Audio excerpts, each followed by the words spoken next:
আমি OLA Uber চালাই। অনেক বছর নাইট শিফটে কাজ করি। গত মাসে এক রাতে 11টার সময় এক বৃদ্ধ ভদ্রলোককে তুলেছিলাম। সাদা পাঞ্জাবি, ধুতি, চোখে ক্লান্তি, কিন্তু গলায় অদ্ভুত দৃঢ়তা। গাড়িতে উঠে বললেন, আজ রাতে আমাকে 5টা জায়গায় নিয়ে যেতে হবে। আমি তোমাকে 5,000 টাকা দেব, নগদ। কিন্তু শেষ না হওয়া পর্যন্ত কেন জানতে চেও না। বলেই একটা কাগজ এগিয়ে দিলেন, তাতে 5টা ঠিকানা লেখা। প্রথম স্টপ, দক্ষিণ কলকাতার এক পুরনো বাড়ি। আমি গাড়ি থামালাম। তিনি নামলেন না, শুধু জানালার কাঁচ নামিয়ে তাকিয়ে রইলেন। 10 মিনিট। চোখ বেয়ে জল পড়ছে, কিন্তু কোনো শব্দ নেই। চলো, পরেরটা। দ্বিতীয় স্টপ, একটা প্রাথমিক স্কুল। গেট বন্ধ, ভেতরে অন্ধকার মাঠ। তিনি নেমে গেলেন, ধীরে ধীরে হেঁটে গেলেন দোলনার দিকে। একটায় বসে আস্তে আস্তে দোল খেতে লাগলেন। 20 মিনিট পর ফিরে এলেন। এখানে আমি পড়াতাম 43 বছর।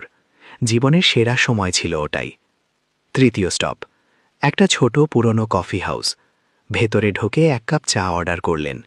কোণের টেবিলে একা বসে রইলেন, চায়ে হাতও দিলেন না, শুধু চারপাশে তাকিয়ে রইলেন। 15 মিনিট পরে ফিরে এসে মৃদু হেসে বললেন, এখানেই আমার আর মিতালির প্রথম দেখা, 1969 সাল। চতুর্থ স্টপ, নিমতলা শ্মশানঘাট। তিনি নেমে গেলেন, চিতাভস্মের পাশে একটা ফলকের সামনে দাঁড়িয়ে ফিসফিস করে কথা বলতে লাগলেন। আমি শুনতে পেলাম না। অর্ধ ঘণ্টা পরে ফিরে এলেন, চোখ লাল। আজ 3 বছর হলো চলে গেছে। পঞ্চম স্টপ, একটা বড় সরকারি হাসপাতাল। গাড়ি পার্ক করতে বললেন, তারপর আমার দিকে তাকালেন। এবার কারণটা বলি। আমার 4র্থ স্টেজ ক্যান্সার। ডাক্তার বলেছে কয়েক সপ্তাহ, হয়তো কয়েকদিন। আজ আমি আমার পুরো জীবনটা শেষবারের মতো দেখে নিতে চেয়েছিলাম। আমি স্টিয়ারিংয়ে মাথা রেখে কাঁদতে শুরু করলাম। তিনি বললেন, বাড়িটা, যেখানে আমার সন্তানদের বড় করেছি। স্কুলটা, যেখানে নিজের উদ্দেশ্য খুঁজে পেয়েছিলাম। কফি হাউস, যেখানে প্রেমে পড়েছিলাম। শ্মশানঘাট, যেখানে শেষ বিদায় দিয়েছি। আর এই হাসপাতাল, যেখানে আজ ভর্তি হব। আর বাড়ি ফেরা হবে না। তিনি আমার হাতে 5,000 টাকা গুজে দিলেন। ধন্যবাদ, তুমি আমাকে আমার জীবনটা একবার ঘুরিয়ে দেখালে। আমার শেষ অচেনা মানুষ যে আমার সঙ্গে কোমল আচরণ করল। আমি নিতে চাইনি। না দাদু, এটা আমি নিতে পারবো না। তিনি বললেন, নাও, আমার কাউকে দেওয়ার নেই। ছেলেমেয়েরা কথা বলে না, বন্ধুরা কেউ নেই। তুমি 3 ঘন্টা সময় দিয়েছ। 3 ঘন্টার মানবিকতা, তার দাম টাকার চেয়ে বড়। তিনি ছোট সুটকেসটা হাতে নিয়ে ভেতরে ঢুকে গেলেন। পরের দিন আবার গেলাম, খোঁজ নিলাম। শ্রী অনিরুদ্ধ মুখার্জি, কেবিন 412। ফুল নিয়ে ঢুকলাম। আমাকে দেখে মুচকি হাসলেন। তুমি এসেছ, এভাবে ফেলে যেতে পারিনি। 2 ঘন্টা কথা বললাম। তার মিতালি দেবী, তার ছাত্রছাত্রী, তার অভিমানী ছেলে মেয়েদের কথা। প্রতিদিন যেতে শুরু করলাম।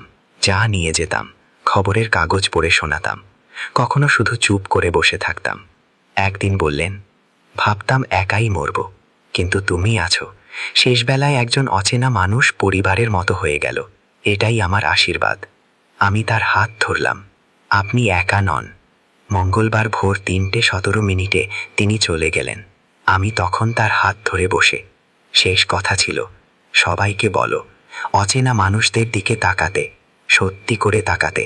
আমরা সবাই কোথাও যাচ্ছি, কেউ একটু দ্রুত, কেউ ধীরে। যাওয়ার পথে দয়া করো, তুমি করেছিলে। তুমি আমার শেষ দিনগুলো বাঁচিয়ে দিলে। মনিটরের শব্দ সোজা লাইন হয়ে গেল। শ্মশানঘাটে তার দাহের সময় ছিল 6 জন মানুষ। আমি, 3 জন নার্স, একজন উকিল, আর এক প্রাক্তন ছাত্র। 43 বছর শিক্ষকতা, 52 বছরের দাম্পত্য, 81 বছরের জীবন। 6 জন মানুষ। আমি বলেছিলাম, অনিরুদ্ধবাবু আমাকে শিখিয়েছেন, প্রতিটি অচেনা মানুষ কারো না কারো পুরো পৃথিবী। প্রতিটি যাত্রী একটা গল্প। প্রতিটি মানুষ বেঁচে আছে, মরছে, অপেক্ষা করছে, কেউ যেন তাকে দেখে। তিনি আমাকে 5,000 টাকা দিয়েছিলেন জীবনের পথে গাড়ি চালানোর জন্য। কিন্তু তিনি আমাকে যে শিক্ষা দিয়ে গেলেন, তার মূল্য টাকার চেয়ে অনেক বেশি। মানবিকতা অতিরিক্ত কিছু নয়, এটাই সব কিছু। আজও সেই 5,000 টাকা আমি গ্লাভ বক্সে রেখে দিয়েছি, খরচ করিনি। কারণ প্রতিটা যাত্রী হয়তো তার শেষ সফরে বেরিয়েছে। প্রতিটা অচেনা মানুষ হয়তো শেষ বিদায় জানাচ্ছে। তাই এখন আমি অন্যভাবে গাড়ি চালাই, প্রশ্ন করি, শুনি, মানুষকে দেখি। কারণ এক বৃদ্ধ শিক্ষক এক কোমল রাত চেয়েছিলেন, আর এক অচেনা মানুষ থেমে গিয়েছিল। তুমিও সেই মানুষটা হও। আজ রাতে কেউ হয়তো তার শেষ সফরে বেরিয়েছে, সেটাকে কোমল করে দিও। নিঃশব্দ মুহূর্ত, উচ্চারণহীন সত্য।